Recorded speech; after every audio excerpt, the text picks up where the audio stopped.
तो एस्ट्रो गुरु चैनल के सभी प्यारे दर्शक भाई बहनों को मेरा नमस्कार। पहले विभाग में वीडियो के हमने आपको बताया था लग्न से सातवें घर का कारक यानी सप्तमेश 6 घरों तक क्या परिणाम देता है।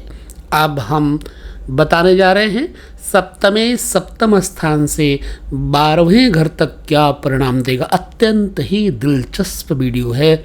यदि आप चाहते हैं एस्ट्रोलॉजी के पॉइंट्स को जानना तो लगातार बिना स्किप किए हुए यह वीडियो देखिएगा, क्योंकि सप्तमेश ही हमारा मुख्य जीवन साथी का ग्रह होता है। वही हमको बताता है हमारा जीवन साथी कैसा होगा, जीवन साथी का स्वभाव कैसा होगा, उसकी सुंदरता इत्यादि कैसी होगी। अब सप्तमेश जिन जिन घरों में होगा उनके हिसाब से आपके जीवन साथी का प्रभाव आपके ऊपर पड़ेगा ही पड़ेगा। तो आइए हम अधिक विलंब न करते हुए देखते हैं इस चार्ट को। ये चार्ट है मेष लग्न का। मेष यानी फर्स्ट 1 नंबर आपको दिखाई पड़ रहा है। 1 2 3 4 5 6 और 7 यानी 7 हाउस पत्नी का घर होता है पुरुषों की कुंडली में, और स्त्रियों की कुंडली में पति का घर होता है। तो हम कैसे जाने हमारा जीवन साथी कैसा होगा। यदि किसी जातक का सप्तमेश यानी कि इस कुंडली के मुताबिक शुक्र 7वें घर में ही 7th हाउस में ही बैठा हुआ हो तो उसकी स्त्री या उसका पति कैसा होगा। अगर सप्तमेश 7वें घर में बैठ जाए तो प्यारे भाइयों बहनों, मनुष्य को स्त्री सुख प्राप्त होता है, और स्त्री है तो उसको पति का सुख प्राप्त होता है। ऐसा व्यक्ति धैर्यशील होता है और तीव्र बुद्धि का स्वामी होता है। हाँ, थोड़ा सेक्सुअल होता है, कामी होता है, और ऐसे लोगों को हृदय रोग होने की पूरी संभावना बनती है।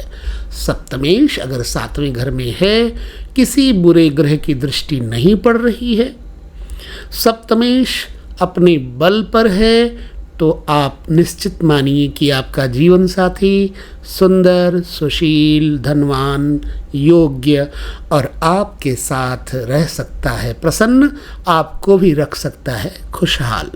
तो ये सप्तमेश अगर 7वें घर में है तो उसका परिणाम रहा। यही 7वां घर का स्वामी अगर 8वें घर में चला जाए, जहाँ 8th हाउस लिखा हुआ है यानी 8 नंबर।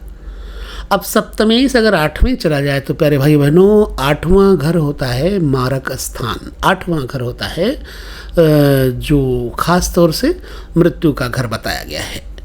तो इसमें अगर चला जाए तो स्त्री का सुख कम हो जाता है।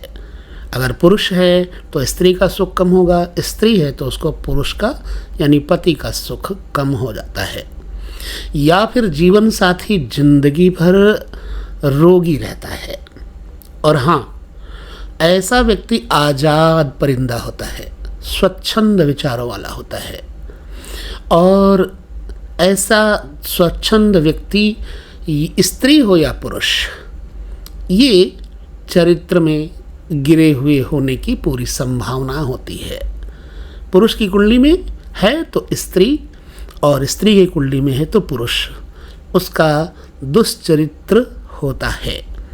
स्पष्ट लिखा है कि दारेशे सप्तमेशे तुरंध्रस्थे नरो दार सुखो जिता नारी रोगो युतावापि दुश्शीला न वशानुगा। तो चलिए खैर, ये तो बात रही हमारे पराशर ऋषि की, और पराशर ऋषि हमारे ज्योतिष के विधायक हैं। ज्योतिष का विधान इन्होंने बहुत सुंदर रचा है। चलिए, ये सप्तमेश अष्टम में है तो ये नुकसान और ये फ़ायदा होता है। आपकी जन्म कुंडली में सप्तमेश कहाँ है ज़रूर बताएं हमें। अब यही सप्तमेश चला जाए 9वें घर में, 9th हाउस में, तो 9th हाउस होता क्या है? विद्या का, बुद्धि का, रिद्धि सिद्धि का, बड़े बुजुर्गों का, धर्म कर्म का, गुरु का घर होता है। यहाँ अगर सप्तमेश बढ़िया युति में बढ़िया स्थित है तो ऐसा व्यक्ति हमारे पराशर ऋषि कहते हैं अच्छा होता है। परंतु एक चीज़ है, ऐसा व्यक्ति अनेक स्त्रियों के संपर्क में आने वाला होता है।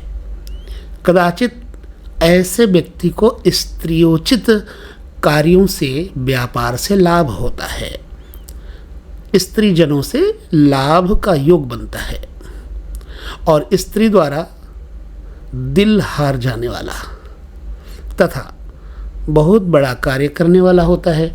अगर सप्तमेश नवें घर में बैठा हुआ हो तो उसकी स्त्री एक तो धर्मात्मा होती है और भगवान को मानने वाली होती है तथा अपने पति को प्यार करने वाली होती है। अगर सप्तमेश नवें घर में है तो ये फल है। यही सप्तमेश दशम स्थान जो कर्म भाव है, पिता का भाव है, तो आकाश का भाव है, वहाँ पर क्या परिणाम देगा। दशम स्थान में सप्तमेश हो तो हमारे ऋषि पराशर कहते हैं कि उसकी पत्नी बस में नहीं रहती। अब क्या ये सच है या नहीं, आप हमें बताएंगे। यानी कि ऐसे लोगों की पत्नी उसके वश में नहीं रहती। लेकिन आदमी बड़ा ही धर्म पारायण होता है और अपने धर्म का पालन करना, स्त्री धर्म का पालन करना, स्त्री का पालन करना, परिवार का पालन करना, इसका धर्म होता है। और ऐसा व्यक्ति धन और पुत्र से परिपूर्ण रहता है जिसका सप्तमेश 10th हाउस में बैठा हुआ हो। तो ऐसा हमारे ऋषि पराशर कहते हैं और यह सत्य भी है कि ऐसा व्यक्ति कर्मनिष्ठ होगा। अब यही सप्तमेश चला जाए 11वें घर में। 11वां घर होता है आमदनी का, इसको आयेश भी बोलते हैं।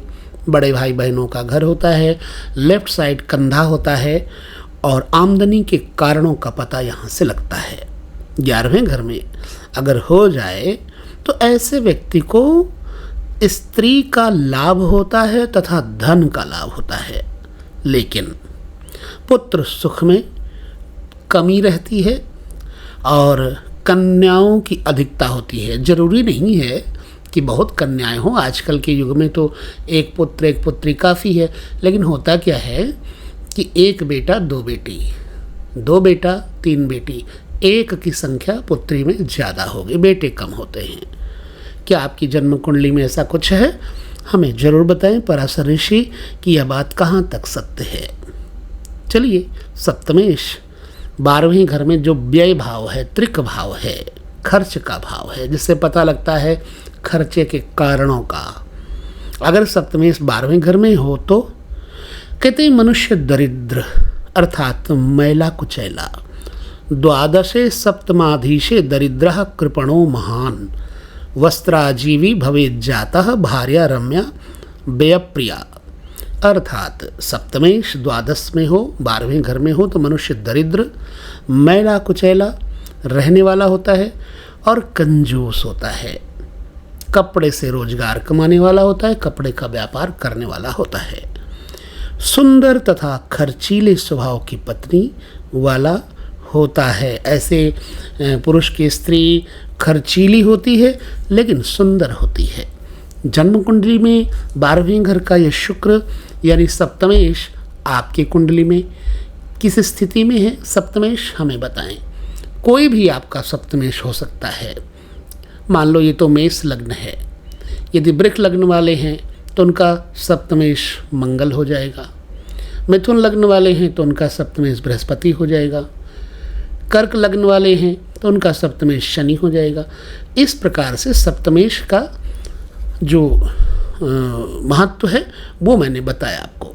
कैसा लगा वीडियो मुझे ज़रूर बताएं और इसी के साथ हम लेते हैं विदा। और हाँ, ध्यान रखिए, मैं इसके बाद आपको अष्टमेश के बारे में बताऊंगा कि क्या अष्टमेश का स्वभाव होता है, अष्टमेश की स्थिति में जातक के ऊपर जीवन भर कैसा रहता है, क्योंकि अष्टमेश बड़ा महत्वपूर्ण है, क्योंकि मारक स्थान का कारक है।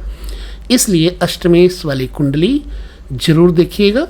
तो हम अब चलते हैं, लेते हैं विदा आप सभी से। नमस्कार।